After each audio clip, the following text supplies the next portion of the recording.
Iremos iniciar essa live maravilhosa com a doutora Mariana Meneguzzo. E aí vamos aguardar as pessoas entrarem. Eu quero falar para vocês que essa live estará disponível também no YouTube, Facebook da Blogueira Renal. E aí vocês podem compartilhar sobre essas experiências, né? Que nós teremos aqui nesta noite, perguntas e respostas, certo? Diretamente de Salvador, com transmissão em São Paulo com a nossa doutora Mariana Meneguzzo. E conto com a participação de todos vocês nesta noite. Vocês que estão entrando, compartilhem. Acabei de entrar, tá bom? Para a gente poder divulgar essa live e termos, né, uma quantidade de pessoas legais na nossa rede e também aprendendo mais sobre a função renal, os cuidados, né? Os cuidados que nós precisamos ter na pandemia, certo? Com os nossos rins. Então, vamos lá. Leila já entrou. Nutrialine. Iremos fazer uma live com ela também. Ela é nutricionista e também paciente renal em hemodiálise e já foi transplantada e já está na fila do transplante novamente. Quero convidar vocês nessa noite para participar, né, junto conosco aqui, com a nossa doutora Mariana Meneguzzo, certo? Dessa live maravilhosa, certo? E eu gostaria que vocês compartilhassem, chamassem as pessoas, certo? Para a nossa sala, para que nós possamos iniciar a live com a nossa convidada maravilhosa que já está na sala. E aí, nós temos 1 hora de live, certo? Enquanto isso, eu estou chamando aqui as pessoas, convidem as pessoas, certo, para essa live. Eu irei ser a moderadora, certo, irei fazer as perguntas para a nossa maravilhosa médica e ela estará nos respondendo e assim também a caixinha disponível aqui para que vocês possam interagir junto conosco, certo? É uma live que vocês podem falar, vocês podem comentar, vocês podem enviar perguntas. Vai ser uma live maravilhosa, então eu conto com a colaboração de vocês para que vocês compartilhem essa live maravilhosa comigo, certo? Vamos lá? Vou chamar a nossa médica, certo? Não saiam da live, que vocês não vão perder nada, tenho certeza disso. Convidem pessoas. Boa noite, minha doutora. Boa Tudo bem? Tudo jóia, e você? Tudo ótimo, graças a Deus. Eu peço desculpa, né, pelo atraso do card, porque realmente eu tô aqui numa loucura. Dizem que baiano só anda na rede com as pernas para cima, descansando. Conversa, porque eu não tenho parado, sabe? Esse sabe é mesmo de nordestino, oxente. E aí, eu me candidatei a vereadora de Salvador e tem sido uma loucura mesmo. Hoje eu fui cuidar dessa parte burocrática e que às vezes as pessoas que estão do lado de fora acham que é fácil e não é. É algo assim que são muitas exigências, então tô cuidando disso. E quando eu vi o lembrete, eu falei, não, eu preciso falar com ela para a gente fazer essa live hoje, eu não vou escapar e vai ser hoje. Porque a gente ainda está no Setembro Verde, né? A gente ainda está nesse setembro maravilhoso, mês de conscientização, né? De doação de órgãos. Então, não poderia passar em branco sem uma live maravilhosa com uma nefrologista como a senhora, nesta tamanha competência. E assim, eu quero dar essa oportunidade para a senhora se apresentar, para a senhora falar, né? Mais sobre a senhora e tudo. Então, microfones abertos para a doutora Mariana Meneguzzo. Bel, você é uma querida, obrigada, viu? Eu vou falar o seguinte, eu sou atualmente, moro em São Paulo, né, há 7 anos. Fiz minha residência de nefrologia em Curitiba, na Santa Casa de Curitiba. Fiz minha residência de clínica médica em Brasília e me formei em medicina em Campo Grande, Mato Grosso do Sul, de onde eu sou. Mato Então, Grosso, eu não sabia. eu sou do Mato Grosso do Sul. Massa. Então, eu já fiz uma boa rodada aí por esse Brasil e nos conhecemos virtualmente só, né, Bel? Mas eu tenho Mas, certeza que nós iremos nos conhecer pessoalmente. Eu tenho eu certeza. também. Vai ser um prazer. Desde o primeiro momento que eu tive contato com você, ainda fazendo um projeto que eu achava encantador, que era o As das entrevistas. entrevistas. Muito legal. Nossa, eu achei aquilo demais desde a primeira vez que eu vi. E já divulguei o seu Instagram para tantos pacientes e outros seguidores renais crônicos. Então, eu fico muito honrada de você ter me convidado, muito feliz de Meu estar aqui para a Deus, gente conversar. a honra é minha toda. A honra é minha toda. E eu me coloco à sua disposição. Quando a senhora vier em Salvador com sua família, eu me coloco à sua disposição para a gente comer um acarajé, ir no Pronto. Pelourinho, descer o elevador Lacerda, Mercado Modelo, Eu não conhecer conheço tudo. Salvador, Bel. É mesmo? Não, conheço muito Porto Seguro, Arraial da Ajuda. Já fui muitas vezes para lá, passei férias lá muitas vezes. Mas e conheci Ilhéus também. Mas não Ilhéus, conheço maravilhoso. Salvador. Minha família toda mora em Ilhéus. Que Olhe, legal. eu me coloco à sua disposição para quando você Ah, vir em joia. Salvador, a gente subir a ladeira do Pelô, descer a ladeira do Santo Antônio do Carmo e fazer um tour. Eu adoro fazer esse tour com o pessoal que vem em Salvador. Ótimo. Deixa eu falar uma coisa com a senhora. Então, quer dizer Pode que a me senhora chamar de você, Bel. Não precisa me chamar de senhora, não. é bem complicado para mim, viu? Que eu sou do tempo de Tá bom. antigamente, daquela, sabe, como é que se diz? Daquela criação de Tá manhã bom. bem puxada. Mas obrigada. Deixa eu te falar.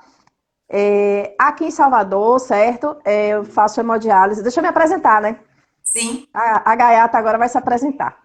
Eu sou Bel Machado, eu sou paciente renal em hemodiálise desde fevereiro de 2017, certo? Descobri a falência renal em 2015 e fui para a hemodiálise em 2017. A hemodiálise me trouxe muitas vivências, muitos amadurecimentos, muito crescimento. A minha vida renal, como pessoa, como ser humano, eu mudei muito, cresci muito. E hoje eu agradeço a Deus por essa oportunidade de ser renal, porque talvez se eu não fosse renal, eu não aprenderia tantas coisas, não conheceria tantas pessoas. E aí, com isso, né, eu hoje estou tendo essa oportunidade, como paciente renal, de me candidatar a vereadora de Salvador. E tá aí. Meus projetos é baseado em saúde, saúde, saúde, porque eu vivo isso, porque eu ando em Sim. clínicas e hospitais e eu vejo o quanto o povo precisa de uma saúde, de um Sim. atendimento de qualidade, de Sim. humanidade. Uhum. Mas nós estamos na pandemia, né? E eu quero focar neste assunto de hoje, que é os cuidados, né, na pandemia com seus rins. Porque assim, eu não sei se está acontecendo aí em São Paulo, né? As pessoas estão desacreditando que a pandemia está existindo, está presente. Então as pessoas estão começando a folgar, né? Assim, tipo, sair sem máscara, as praias de Salvador estão lotadas, o prefeito já não sabe mais o que fazer, enfim. Uma série de coisas que eu acho que é perigoso, né? É perigoso para quem está tanto na área médica quanto o próprio paciente que não está se dando conta que a pandemia ainda existe. Né? Uhum. Então, de que maneira, doutora, nós podemos cuidar dos nossos rins, certo? Nesta pandemia. E vamos deixar claro para as pessoas que a pandemia ainda existe, que os riscos do Covid-19 ainda existem e que nós precisamos sim estar cuidando, certo, da nossa saúde. De que maneira as pessoas renais e não renais, porque nós temos muitas pessoas aqui na live que não são pacientes renais. Tem minha enfa Sim. aqui, ó, Josi, né? Ela é enfa em nefrologia. Então, tem pessoas assim que não são renais, tem a Aline que não é renal, Carlos também, sejam todos bem-vindos, né? Fiquem na live, porque esse assunto é um assunto importantíssimo. Para De que todos. maneira eu, como paciente renal, posso estar cuidando da minha função renal, né, na pandemia e de que maneira a pessoa que não tem um problema renal pode estar cuidando, né, dos seus rins na pandemia. Bom, vamos lá. Então, primeiro sobre a pandemia, Bel. A gente está num momento que ele iria existir em algum momento, né? Que é o retorno gradativo das atividades normais. Não tem como a gente se manter isolado dentro de casa por tanto tempo. O que eu acho é que existem algumas situações que realmente podem ser evitadas, né? Devem ser evitadas, que são essas aglomerações exageradas, essa falta de cuidado ao sair e tudo mais. Mas a vida, ela precisa voltar ao normal. Bel, você não vai acreditar, mas minha filha tá chorando aqui agora. E eu tô sozinha em casa. Ai, Pega ela. coisas só Enquanto isso, acontecem vai ao lá que eu vivo. tô Vou aqui. continuar. Vai lá que eu tô aqui, não tem problema não. Viu, pessoal? Então vamos lá. Enquanto isso, eu vou falando com vocês. Eu quero falar com vocês também nesse momento que nós precisamos estar cuidando dos nossos rins. De que maneira eu acho que a pessoa não renal pode estar cuidando dos seus rins, bebendo água, certo? Fazendo xixi, não retendo a urina, porque se a gente reter a urina, não adianta a gente ficar bebendo água e reter a urina, só que reter a urina é pacientes renais, né, em hemodiálise, porque eu não sei se vocês sabem, né? Quando a pessoa está em hemodiálise, a pessoa geralmente para de urinar. É a tendência a parar de urinar. Por quê? Porque a máquina ela vai fazer a função do rim. Então, o nosso organismo detecta, né, que não precisa mais gerar aquela função, então vai parando degradativamente. Ela vai parando, sim. No meu caso, eu faço hemodiálise desde 2017 e os meus rins ainda funcionam assim, tipo, em um dia que eu estou bastante pesada, com 4 quilos, eu consigo urinar durante o dia, no máximo 200 ml, entendeu? E isso, assim, é normal. Infelizmente, essa situação é normal para quem está em hemodiálise. Já transplantados, como a minha amiga Julie, ela faz xixi normal, como pessoas normais, porque ela recebeu o rim, entendeu? Ela recebeu o rim novo, então a função renal dela volta a gerar a urina normal, né? Mas eu já tenho uma quantidade menor. Pacientes renais em hemodiálise pode cuidar dos seus rins de que maneira? Não sobrecarregando, né, o corpo com bastante líquido, comendo frutas mais regular, assim, tipo, hoje eu comi mamão, amanhã eu não como. Aí amanhã eu vou tomar um suco de caju, depois eu vou equilibrando, entendeu? Porque a gente não pode todos os dias comer mamão, todos os dias a gente comer banana, porque a função renal ela acaba sobrecarregando e o potássio acaba elevando. A gente está vendo que no Brasil a gente está entrando aí na praticamente verão. Aqui já está fazendo muito calor. Água de coco não podemos nem pensar em tomar água de coco. Morrendo de sede, o que é que eu faço? Chupe gelo. Ah, é difícil você falar isso para um renal. Isso me deixa estressada, chateada. Chupe gelo. Pois é. A gente precisa chupar gelo, a gente precisa driblar a situação, porque senão na segunda-feira, sexta, sábado e domingo, para quem faz hemodiálise na sexta, só vai fazer na segunda. Isso aqui está tudo inchado, o rosto está deformado, certo? Por causa do líquido. Então, assim, na pandemia a gente precisa ter cuidado com essa situação, porque o pulmão pode sobrecarregar de líquido, a gente pode ter uma necessidade de ir para uma hemodiálise extra. Sabemos que as hemodiálise, as UTIs e os hospitais estão superlotados, mesmo a pandemia parecendo que não acabou, ela continua. Então, assim, a gente precisa ter cuidado para a gente não ir para hemodiálise extra e evitar ir para o hospital nesta época. Chupar gelo, porque quando a gente chupa gelo, Leila perguntou aqui, a gente vai, tipo assim, desfazendo aquela sede, né? O nosso cérebro vai entendendo que a gente está bebendo água.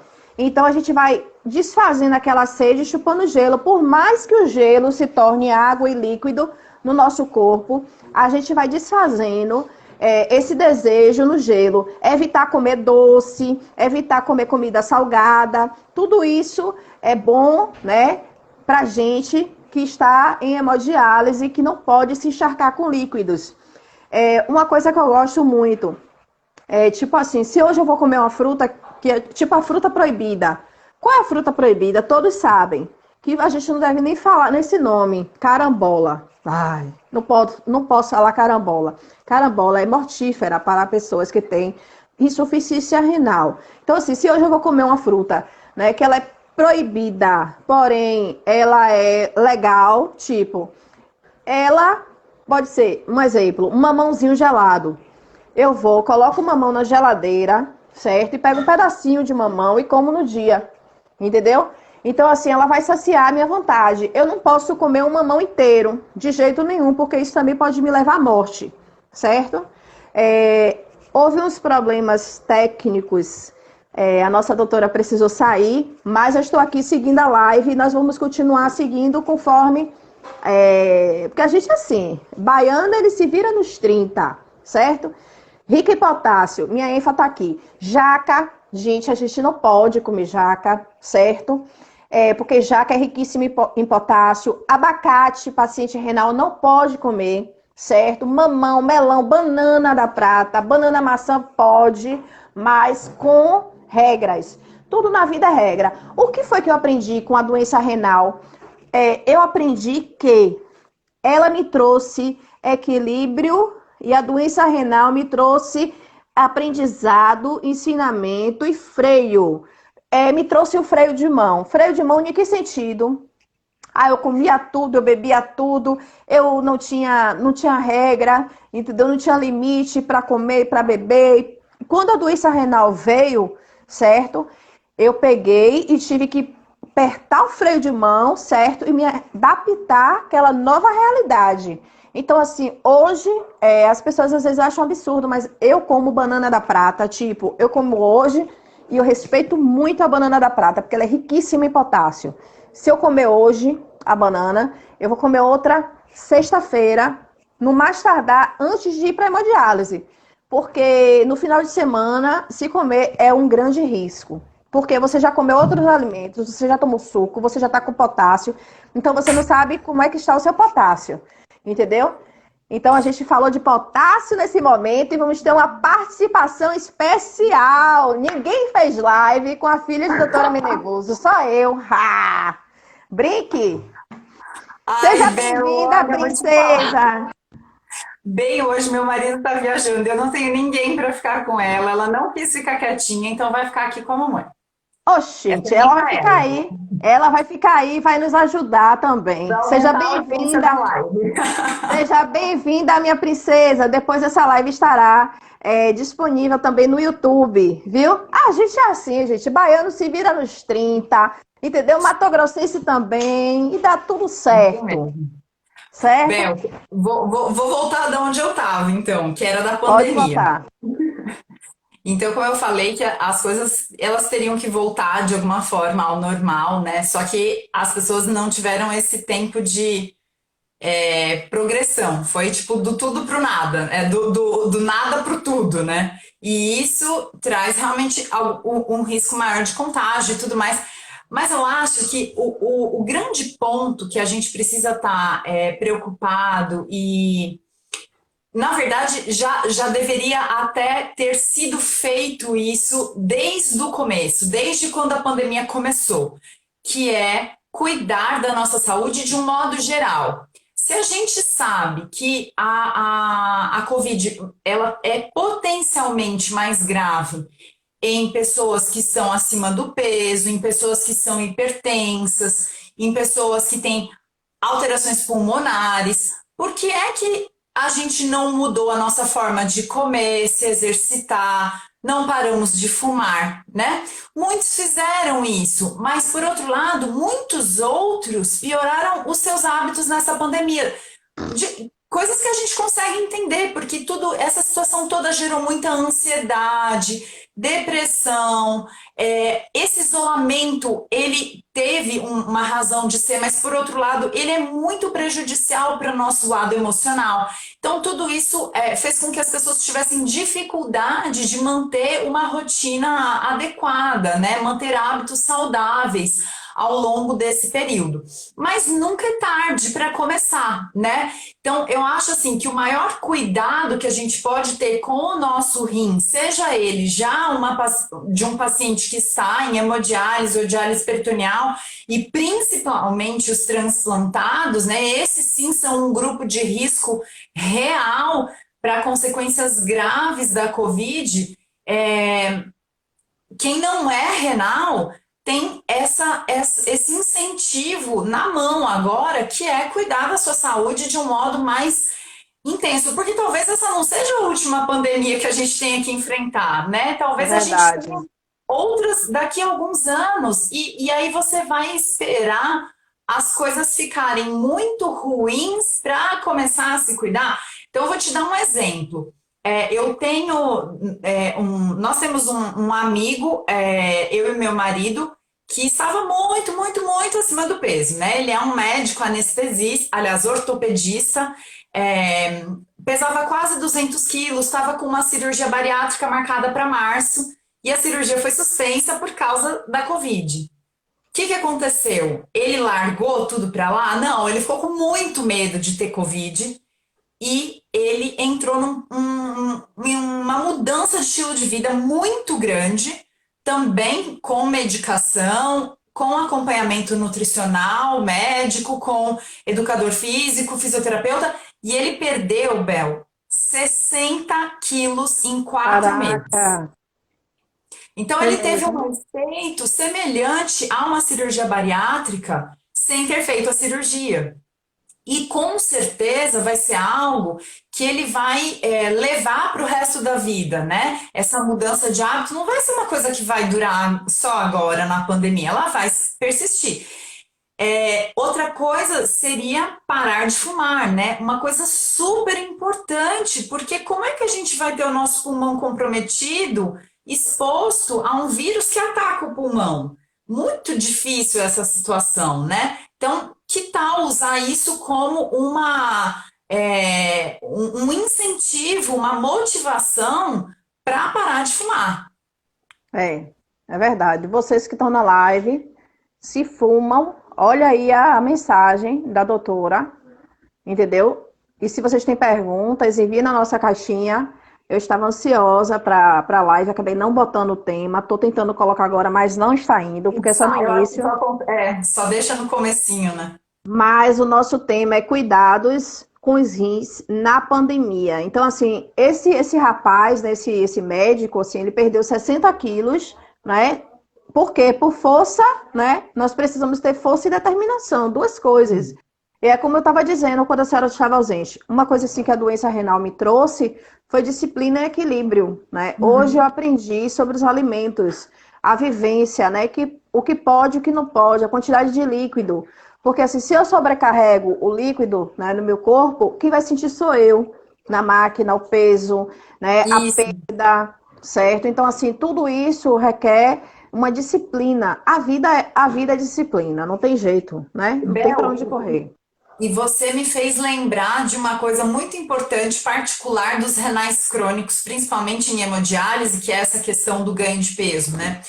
Agora, nessa situação de pandemia. Então, se a gente tem uma doença que ataca o pulmão, de novo, eu vou voltar nessa tecla. E eu tô com o meu pulmão cheio de líquido porque eu não consigo controlar o meu ganho de peso entre as sessões, eu tenho um risco maior também de ter um comprometimento mais grave, né? De não ter reserva suficiente para conseguir ficar fora de uma internação, para conseguir ficar fora de uma UTI, fora de ser entubado. Então, assim, na clínica que eu trabalho, nós tivemos muitos casos de Covid. Eu fui uma Poucos. pessoa que tive Covid. Pois é. Pois Do e dia ficou 13 de internada, né, maio, Bel?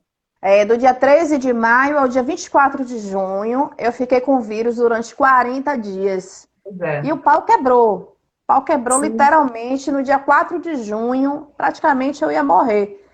No dia 4 de junho, porque assim, eu como paciente renal em hemodiálise, com Covid, eu fiquei internada 11 dias, do dia 20 de maio a 31 de maio, eu fiquei internada. 11 dias internada. No dia 4 Certo. de junho eu já tinha sido liberada. E Aham. durante o tratamento de hemodiálise era um horror. Para mim era o pior momento, era no tratamento de hemodiálise, porque eu sentia uma dor tão forte no peito que eu não conseguia fazer este movimento, eu não conseguia fazer de forma nenhuma, este movimento. Eu pensei mesmo que eu fosse a morte. O médico teve que encerrar a minha hemodiálise em 2 horas e 10 minutos, porque eu sentia dor e eu tava com tramadol, eu tava com Tilex, eu tava com dipirona, e ele fazia de tudo, e a dor na coluna, com a dor no peito, de abrir assim o peito, parecendo que o peito tava sendo aberto. E aí eu não conseguia, eu falei para ele, pelo amor de Deus, encerra. Meus olhos já estavam, sabe, eu tava com a perna fraca, cansada, de grito, de dor, e meus colegas falaram, eu pensei que você fosse a morte naquele dia.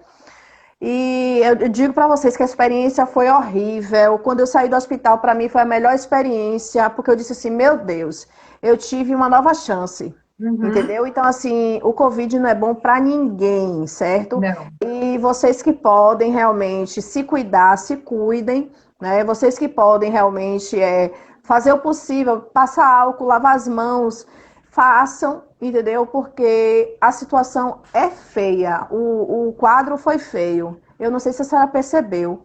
No início da pandemia, eu achei que as pessoas que foram pegando essa doença foram ficando mais debilitadas. E agora, as pessoas que estão pegando, porque, assim, exemplo, meus colegas, vários pegaram, não precisou nem de internamento, entendeu? E O que eu ficaram em percebo casa. é que eu acho que assim foi aumentando o conhecimento dos médicos a respeito do vírus e do tratamento, né? Então muitas coisas mudaram. Antes, bem no início da pandemia, se intubava quase todo mundo, sabe? Existia muito uma ideia de fazer intubação precoce e tal. E depois foram vendo que isso não era benéfico, nem necessário. Outra coisa é que foram entrando algumas medicações diferentes que não estavam sendo dadas no começo. Então, isso eu acho que foi fazendo diferença na evolução dos casos. Mas o que eu ia dizer é que, assim, é uma doença muito estranha, assim, que não tem um padrão muito definido. Por quê? No começo, eu tinha muito medo do dia que o vírus chegaria na sala de diálise, porque a sensação que a gente tinha, das coisas que a gente ouvia, é que esses pacientes que estavam ali seriam gravemente atingidos e não ia sobrar muita gente. Mas graças a Deus não foi assim. É, a gente teve vários casos, bem poucos óbitos, poucos pacientes que precisaram de internação, muitos, a maioria, com poucos sintomas ou nenhum sintoma. Então, assim, isso é uma coisa que deixou a gente aliviado, mas, por outro lado, você não consegue fazer um padrão, né? Esse grupo que a gente esperava que fosse de risco não se comportou dessa forma, e, por outro lado, às vezes a gente vê pacientes que são saudáveis, não têm nenhum tipo de doença, não fazem nenhum tratamento e que foram a óbito rapidamente. Então, assim, a gente tem tendências, né? Tem algumas coisas que parecem realmente ser fatores de risco, mas graças a Deus que isso não é sentença. Eu sempre falo, tendência não é sentença. Então, não é porque você tenha um risco maior que você realmente vai ser acometido de forma muito grave e tudo mais. Mas isso não exclui a necessidade de cuidados, é óbvio, né? Ô, doutora, dizem que paciente renal em hemodiálise, a senhora falando sobre isso, me trouxe aqui uma pergunta. Dizem que paciente renal em hemodiálise tem alguns benefícios porque usa a heparina, né? O anticoagulante, para quem não sabe, isso é mito ou isso é verdade? Você diz no contexto do Covid ou geral? No contexto do Covid, dizem É, assim, eu ouvi muitas pessoas falarem assim, ah, não, vocês são agraciados porque vocês usam heparina. Então, a sim. heparina, isso é mito ou isso é verdade? O que acontece é que, assim, o Covid, ele pode, uma das manifestações que ele pode causar são complicações de trombose, né? De coagulação no sangue em diversos locais do corpo. E uma das modalidades de tratamento que foi entrando no protocolo foi justamente de anticoagular os pacientes em alguns casos, tá? Então, anticoagular é usar um remédio para evitar trombose, evitar coágulo, né? E é isso que a heparina faz. Pode ser, sim, que os pacientes renais em hemodiálise que usam a heparina regularmente tenham essa vantagem, mas, assim, a gente ainda não tem trabalho mostrando, tipo, os renais em hemodiálise que usavam heparina tiveram tal desfecho por causa da heparina. Então, como a gente faz medicina baseada em evidência, a gente ainda não tem essa evidência, mas pode ser que seja sim uma tendência, pode ser que tenha alguma É, relação. e tem algo até para te falar. Meu tratamento, quando eu tive Covid, foi todo totalmente à base do anticoagulante. Eu não Uhum, tomei cloroquina, azitromicina, até porque eu sou alérgica à azitromicina. Então, eu não tá. tomei cloroquina, azitromicina. Eu não usei nenhum medicamento a não ser anticoagulante. Era anticoagulante de manhã, de tarde, de noite, no bucho. Saí de lá com a barriga toda roxa. Porém, graças a Deus, saí viva. Isso Sua mesmo, isso é o mais filha é importante. maravilhosa, gente. Que menina é Ó, essa? vou falar uma coisa sobre a Micaela. Ela dorme cedo, umas 15 para as 8, mas ela tem um sexto sentido, essa menina. Ah, Toda vez que alguma coisa vai sair, assim, da normalidade, ela percebe. Toda vez. Tipo, se eu vou é sair. mesmo? Ela não é. Tipo, ela era pra ela estar dormindo capotada, mas só porque eu Micaela, tinha Micaela, live, você tá ela. certíssima. Você tá certíssima. Gente, se vocês tiverem perguntas, para não passar desapercebido, qualquer mensagem que for, manda nessa caixinha onde tem interrogação. É uma caixinha de perguntas, manda essas perguntas. O Instagram da doutora é doutora Mariana Meneguso, não é isso? Meneguçou. Menegusso. Então é Isso. isso. Doutora Adriana Menegusso. Sigam ela. É uma pessoa assim que todo dia posta seu dia a dia, suas experiências, né? E tudo. Me diga uma coisa. Quando eu descobri a doença renal, né? Minha creatinina já estava altíssima, certo? Estava. Vitória, seja bem-vinda. É, o doutor tá falando aqui, doutor É o meu Micaela pai. Linda. Ah, seja bem-vindo, doutor. E minha Deixa... avó. Que massa. Deixa eu falar uma coisa. Quando eu descobri minha insuficiência renal, eu já estava com 80% parado nos rins, os sintomas vinham, mas eu negligenciava, eu passava por cima dos sintomas, né? Quais sintomas eram esses? Dor de cabeça, enjoo, fadiga, sono, cansaço, indisposição, pés e mãos inchada, a urina com espuma. E eu passava por cima, porque eu Meu trabalhava Deus do muito. céu. Eu sempre fui uma pessoa muito agitada, assim, de trabalho, de batente e tal. E aí eu passava por cima, eu dizia que a mão inchada era do trabalho, porque eu tinha uma empresa, abria sete, fechava sete, essas coisas todas. Então, assim, eu negligenciei muito. Aí vinha dor de cabeça, eu botava enxaqueca, porque é mulher assim mesmo. Aí tudo eu botava uma desculpa, xixi com urina, isso aí é normal, não tem nada não. Enfim, eu sempre fazia essas coisas, fazia exame, não pegava resultado em laboratório, não tinha tempo de levar para o médico, não ia para consulta, não gostava de consultório, não gostava de médico, não estava nem aí para nada. E aí chegou um certo dia que eu precisei tirar o útero, né? Porque eu estava com mioma, e aí a médica falou assim: faz um check-up e tal. Depois dessa cirurgia, eu quero ver todos os seus exames. Porque ela já estava achando estranho, alto peso, minha pressão já estava subindo, minha ginecologista. Aí ela falou: Uhum. faz os exames que eu quero ver. Quando eu levei o exame, por um acaso eu peguei esse exame e levei, porque a maioria dos exames, eu quero dizer para vocês que eu deixava lá no laboratório, nem lá eu ia pegar, nem lá eu ia ver, não queria nem saber de nada. Para mim era o trabalho, eu tinha que trabalhar. E aí aconteceu de eu pegar o exame e levar. Quando eu levei esse resultado, ela olhou assim e disse assim: você vai sair daqui agora e vai para emergência. Eu falei: o que, doutora? Qual o problema? O que é que está acontecendo? Ela disse: você está com problema nos rins, é grave. Eu falei: ah, que nada. Ela disse: você vai. Ela levantou da cadeira assim, falou comigo braba assim, sabe? Você vai sair daqui agora e você vai para emergência. Você está me entendendo? Você tem filho para criar.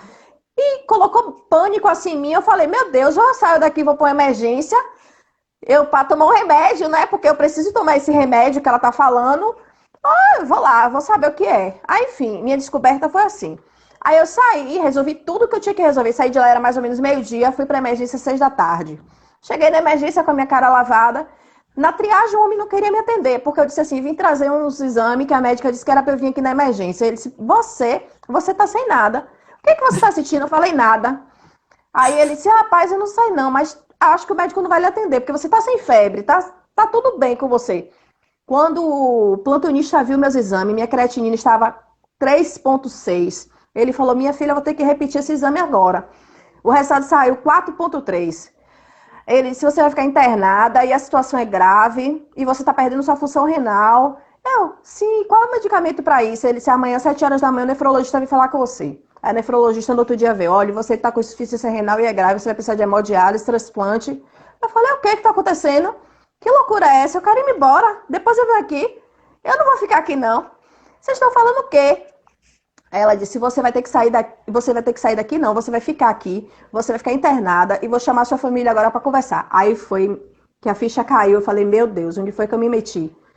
Aí pulsoterapia para dentro, tratamento, tudo que foi necessário, aquele remédio que prednisona, meu Deus, minha vida virou de ponta cabeça.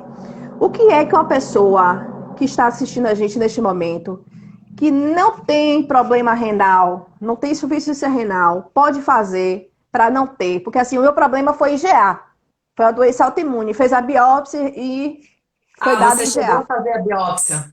Sim, Tá. sim, fiz a biópsia. Eu fiquei internada. Nesse dia ele não deixou eu sair. No outro dia a nefrologista já veio. Eu tenho pânico dela até hoje, viu? Até hoje eu tenho pânico dela, porque foi ela que me deu a notícia. Aí até hoje eu corro dela. Coitada, Bel. Ela te deu a notícia, mas a culpa não é dela. Eu corro dela até hoje. Eu corro Mas sim, dela. conclua a sua pergunta, para quem não tá sentindo nada. Eu corro dela. Não tem, eu tô bloqueada. Eu bloqueei. Não tem jeito. Porque assim foi ela que me falou, você tá com insuficiência renal e vai precisar de hemodiálise e transplante. Eu falei, o que é isso? Não acredito que eu tô. Então, assim, a ficha não caiu durante 2 anos. E depois, amanhã, último dia de setembro, eu quero gravar um vídeo sobre a minha experiência com a depressão. Eu Uhum. quero falar para vocês que eu tive depressão, que eu fiquei mesmo. As pessoas que. Leila me conhece, ela sabe, eu não aceitava a doença renal. Eu preferia a morte. Eu dizia assim: eu prefiro morrer do que ir para Uhum. hemodiálise. Uhum. Eu não aceitava, para mim era inaceitável, para mim era vergonhoso ter uma fístula.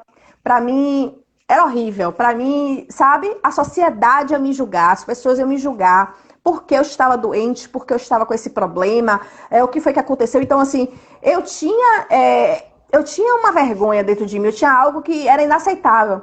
Quando eu Um fiz a fístula, preconceito.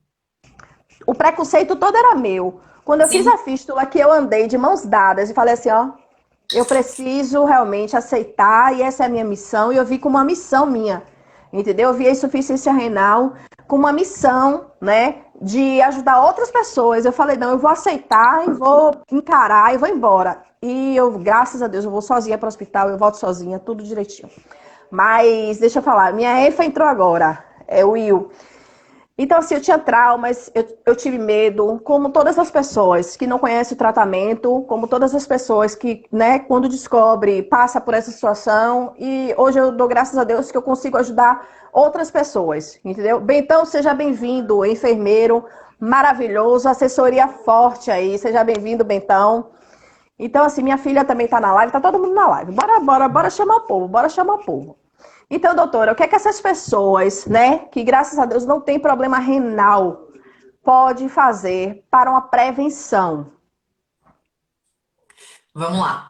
Eu acho que tem duas coisas importantes para comentar sobre o que você falou. Uma são os que sabem que tem uma doença renal e não fazem acompanhamento adequado. Há um tempo atrás, eu fiz um post que falava assim: ninguém escolheu ser doente, né? Ninguém escolheu ter uma doença crônica. Mas a escolha de se tratar é nossa. Então, a partir do momento que você tem essa informação, você passa a ter uma responsabilidade. E isso pode mudar o curso do seu tratamento. Isso pode mudar a velocidade de progressão. Isso pode, inclusive, impedir que você vá para a hemodiálise, tá? Então, isso eu estou falando dos renais que sabem que tem um comprometimento no rim e que agem de forma displicente. Não vão nas Leviana, como eu consultas, fazia isso, eu fazia. Não ia para as não, consultas, eu não pegava esse tomam braço as aqui, medicações, não jogava para comem cima da maneira medicamento. correta, Eu né? era assim, Então, eu era essa pois é. pessoa, eu era essa pessoa.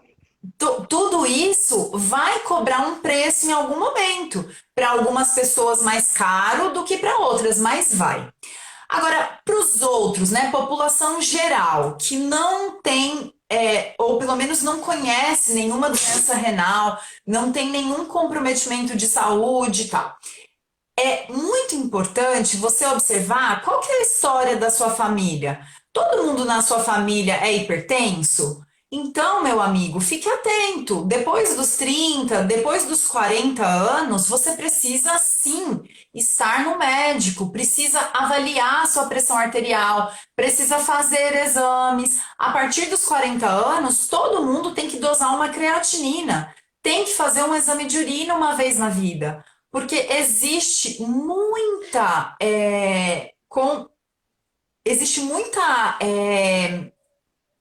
existem muitos passos, sabe, Bel? Até a pessoa chegar na hemodiálise, são muitas coisas que acontecem, né? Não é do dia para a noite, na imensa maioria das vezes. Então, esses pequenos cuidados desde o começo, eles são muito importantes. A Micaela está apontando aqui porque tem uma pergunta na tela. É minha ajudante. Eu já vou responder sobre essa história do coração. Deixa eu só finalizar o que eu estou dizendo. Eu não vou esquecer, tá? Em seguida eu já falo disso. Então, o diagnóstico, ele não é o seu inimigo. Ah, mas eu nem quero saber que eu tenho uma doença, porque daí o que vai acontecer com a minha vida? Melhor nem saber. Ouço isso direto. Exatamente. Então, assim, quando a gente sabe, a gente tem a chance de De escolher se cuidar. cuidar, de escolher se tratar. Isso é um sinal de maturidade. Quando a gente não faz isso, filha, só abaixa aqui para a mamãe. Quando a gente não faz isso, a gente está entrando por um caminho muito perigoso. A gente está entrando por um caminho de negligência, falta de autocuidado, que o final não vai ser bom. Não é porque você não quer saber que a doença não vai acontecer. Ela vai acontecer e se você souber o que você tem e tiver as armas corretas para lutar contra a doença, quem sabe ela não te traga consequências tão graves, né? Respondendo, posso passar para a pergunta ali que fizeram? Claro, Tá. claro. Então, do coração grande se pode ser, desculpa, era doadora ou se pode fazer transplante? Acho que se pode fazer transplante, né? Receptor. Isso, se pode fazer transplante. Veja só, essa informação do coração grande é um pouco vaga, né? É o quê? Uma insuficiência cardíaca? Por que que o coração é grande? Provavelmente sim. Precisa ser bem avaliado isso pela equipe de transplante. Existe algumas contraindicações para o transplante, porque é uma cirurgia que a cirurgia em si tem algumas questões de complicação, mas principalmente o tratamento imunossupressor após o transplante, né? Então, essas particularidades, elas precisam ser bem vistas pela equipe de transplante, tá? Eu vou voltar num ponto que você falou antes de responder essa questão da ser doadora, que eu acho muito importante e eu acabei não falando. Você falou que entrou em depressão. E isso é uma coisa muito frequente nos pacientes renais, tanto no conservador, mas principalmente naqueles que entram em hemodiálise, né? Então, tem muitos pacientes que demoram anos para aceitar aquele tratamento e vivem uma situação de depressão que infelizmente, prejudica o tratamento, né? A pessoa que está deprimida, ela é uma pessoa mais propensa a tudo dar errado. Então, na hemodiálise, ela vai ter mais intercorrência, vai ter mais hipotensão, vai ter hipoglicemia, vai ter dor de cabeça, vai ter náusea. Agora, quem está ali numa condição de já passou desse período, a pessoa. É o não aceitar, né? O não Exato. aceitar se vem Isso, contra a pessoa e aí isso. gera conflitos. Exatamente. Então, eu vejo assim, nitidamente, tem pacientes que são alegres, né? Eu tenho um paciente que é sambista, ele passa a diálise cantando. É um Lara senhor. também. Ah, lá no hospital, pelo amor de Deus, as pessoas querem fazer baixo-assinado para eu calar a boca, porque eu canto, eu boto fone. E aí o pessoal quer que eu Ai, fique Deus! calada, meus colegas que eu diga. Você é figura. Mas assim, eu tenho certeza que essas pessoas que são mais alegres e são mais gratas e entenderam o que elas estão fazendo ali, elas têm menos intercorrência, o tratamento delas vai melhor, tá? Isso é científico para qualquer doença. Isso não é só para doença renal. Bom, o que precisa para ser doadora? Primeiro, precisa ter um parente que precise de um rim. Hoje em dia no Brasil não existe um banco de rins. Você não tem como doar um rim para uma pessoa que não seja parente, né? E dentro dessa questão dos parentes que precisam, o doador precisa ter mais do que 21 anos. Existem serviços que não fazem transplante de filhos para pais, por exemplo, o Hospital do Rim, que é o maior serviço de transplante do Brasil, não faz esse Não tipo de faz de transplante, filhos para não, pais. não faz, tá? Boa, Só não o sabia. contrário, de pais De para pais para filhos. filhos. Isso, e daí são por lei, né, os parentes de primeiro grau. Então, pais, filhos, tios, primos, avós também podem doar, garantidos por lei. Se você é um amigo que quer doar, primeira coisa é saber se há compatibilidade, né? Então tem que ter compatibilidade de sangue, tem que ter compatibilidade dos tecidos e tem que reagir um sangue contra o outro, que é o exame do cross-match, para ver se existe compatibilidade. E depois passar por um processo judicial. Estou falando isso no caso de quem não é familiar, tá? Cônjuge, apesar de não ser parente, tipo marido ou a esposa, também pode doar, por lei é garantido, tá? Deixa eu ver o que mais. Com prevenção, 8 meses após o transplante, fiz uma quadranectomia de mama que não precisei de químio. Ó, que maravilha! É. Teve um câncer de mama depois do transplante e descobriu a tempo e não precisou nem fazer quimioterapia. Uma benção.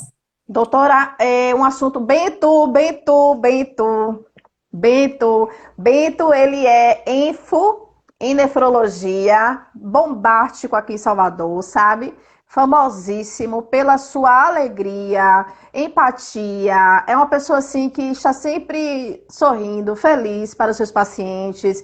Bota os pacientes para cantar, para se alegrar. Todos os pacientes gostam muito dele, Que porque legal. nós precisamos de pessoas assim, né? Sem Não dúvida. palhaços, não palhaços, ah, Não, não. Mas assim, pessoas felizes, alegres, que colocam a gente, né, para a realidade, assim. É uma realidade, mas a gente precisa também de alegria, de empatia.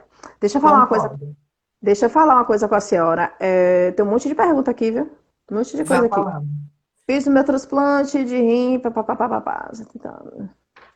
Minha mãe com 70 anos, ó, me doou. Nossa, E eu que estou super legal. bem. Uma coisa assim que me levou a ir para a hemodiálise mais rápido foi o quê? Eu estava em estado conservador, descobri a função renal, né? Os rins estavam parados 80%, deu assim na biópsia.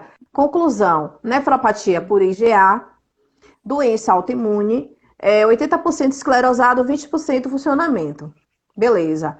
Eu fiz essa biópsia no dia 30 de janeiro de 2015.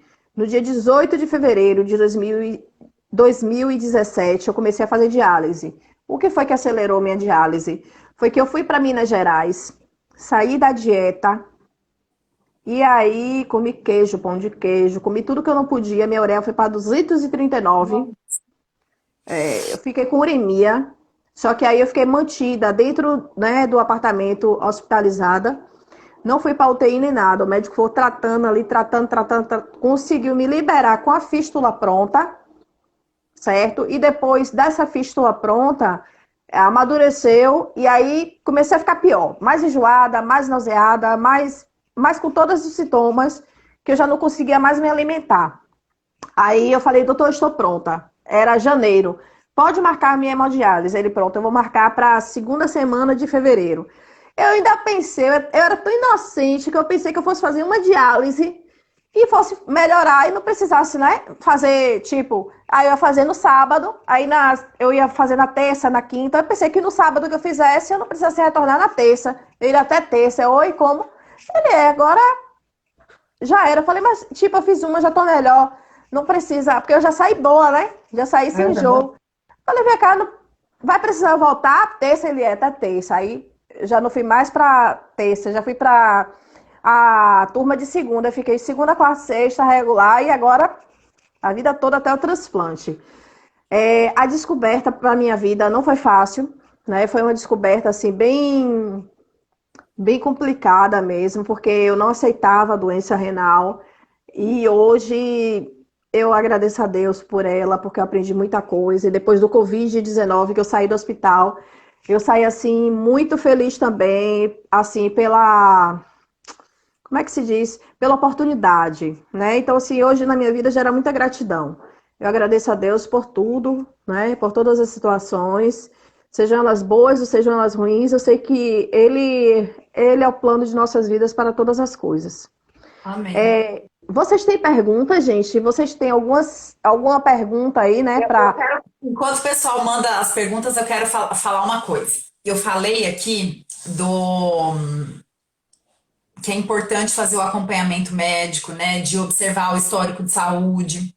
Ah, Mas, além disso, independente do acompanhamento médico, tem coisas que cada um pode fazer por si mesmo.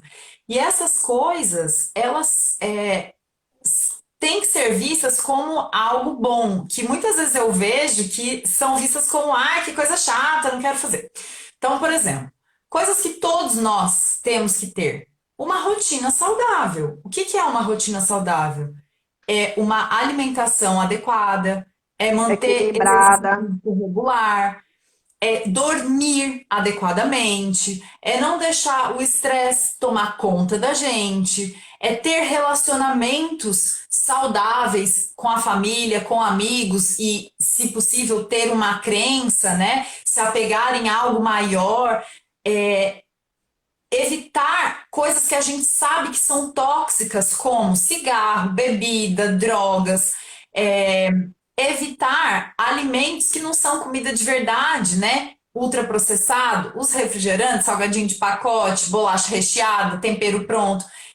Esse tipo de coisa são atitudes que todos nós podemos tomar em nosso favor, né? Então, mas eu não tenho nenhuma doença, eu não sou hipertenso, não sou diabético, não sou renal crônico, para que eu vou fazer isso? E eu não tô falando que você nunca mais na vida você vai comer ou tomar alguma coisa disso que eu tô falando, mas é fazer as coisas com equilíbrio, né? Fazer a maior parte do nosso tempo, a maior parte da nossa rotina ser saudável. E isso começa dentro da nossa casa, inclusive com os nossos filhos. Eu tenho muito paciente que quando eu passo a dieta, a pessoa fala assim: ah, mas eu cuido do meu neto, o que que ele vai comer? Eu falo, gente, mas você não podia nem estar dando isso para criança, sabe? Que bom que você não vai mais comer isso, porque a criança vai ser salva. Então, esse tipo de coisa a gente tem que tomar consciência e passar a se cuidar, realmente entender que a saúde não brota espontaneamente, saúde não vem espontaneamente. Ter saúde dá trabalho, precisa de esforço. E isso, eu acho que as pessoas, assim, elas, de um modo geral, elas olham para esse tipo de coisa com um desprezo, assim, tipo, ai, que vida chata, né? Fazer essas coisas. Mas não é, é isso que vai fazer com que a vida da gente seja uma vida Equilibrada. equilibrada e também com menos sofrimento lá na frente. A gente Doutora, planta hoje a velhice do amanhã. Não adianta você achar que você vai viver a vida doidado agora e com 60, 70 anos vai estar tudo bem. Não é bem assim. Você vai colher os frutos em algum momento. Às vezes antes, às vezes depois, mas vai. Doutora, deixa eu falar uma coisa com a Pois senhora. não. No meu caso, na minha família, não tem nem hipertenso, nem diabético, nem cardiopata. Não Que existe bom. renal, não existe, não existe, não existe. Minha família, assim, o índice, né?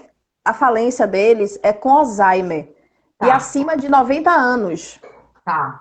E aí, quando apareceu esse problema renal na minha vida, eu coloquei a minha família louca de cabeça para baixo. Entendeu? Porque meu pai, ele tem 80 anos, tem Alzheimer, só que a pressão dele é 12/8. O açúcar dele é maravilhoso, ele tem um rim de bebê. Minha tia, minha avó, enfim, a família toda, a base toda, toda a família. Ninguém tem essa doença, ninguém tem, assim, então assim, desencadeou em mim e foi um problema. Só Uhum, que eu já tenho famílias próximas, por exemplo, a família do meu marido, meu sogro já faleceu, ele era cardiopata, hipertenso e diabético, entendeu? uhum.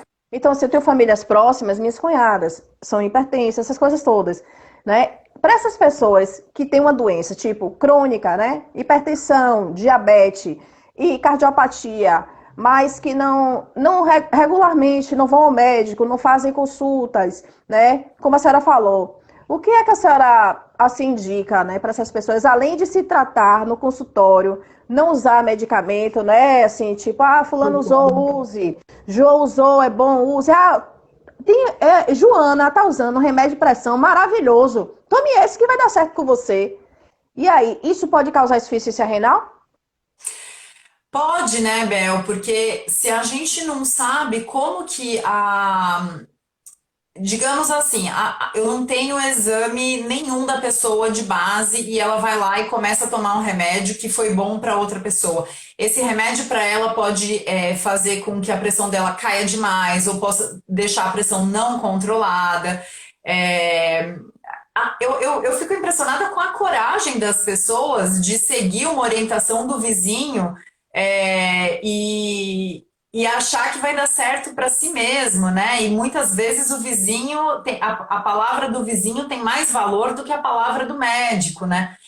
Isso é um pouco de culpa do médico também, da nossa classe, que muitas vezes não sabe conversar com a pessoa, né? Não sabe orientar, não tem paciência ou não tem tempo pela estrutura de atendimento que a gente é submetido. Eu trabalhei anos no SUS, anos, a vida toda, desde a faculdade até o ano passado. Ano passado eu perdi demissão porque chegou numa condição assim absolutamente insuportável a carga de trabalho que eu tinha.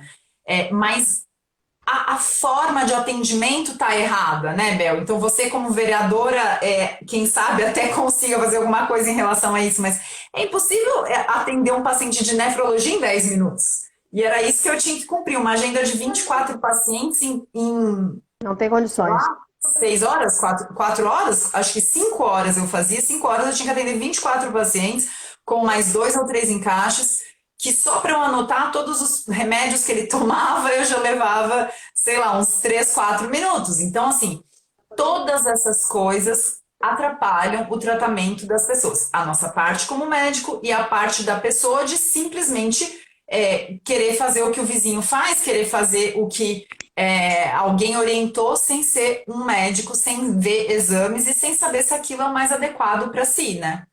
Aqui em Salvador, infelizmente, eu falo com propriedade, nós não temos nas UPAs um atendimento de nefrologia. Assim, um atendimento, né, um atendimento humanizado, nós não temos. E Tá. nefrologista aqui é uma coisa rara. Eu vim descobrir o Raro. que era nefrologista com 33 anos, quando eu descobri a Uhum. insuficiência renal.